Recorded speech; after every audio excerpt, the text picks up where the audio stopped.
আমার এখানে আল্লাহর ঘর আছে, টাকা আছে, একটা পয়সা নাও। না আল্লাহর করিনি, এবার নাও, কি এবার নাও। এবারও আল্লাহর করিনি।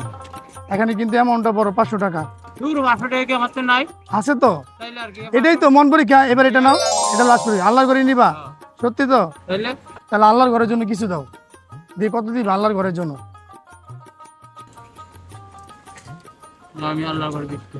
20 টাকা দিছো, এটাকে তুমি তোমার হাতে দিবা, থেকে 5 গুণ করে দিয়েছি তুমি আল্লাহর ঘরে দেওয়ার জন্য। ধরো, আর এখানে তুমি আল্লাহকে চুজ করছো। আল্লাহ এখানে কিন্তু ভাগ্য পরীক্ষা লেখা আছে, ঠিক আছে? দেখি আল্লাহ তোমার ভাগ্যে কি রাখছে। এদিকে আসো কষ্ট করে। এই ব্যাগের ভিতরে তুমি না দেখি জাস্ট খালি হাত দিয়ে চেক করবা, এখানে অনেক কিছুই আছে।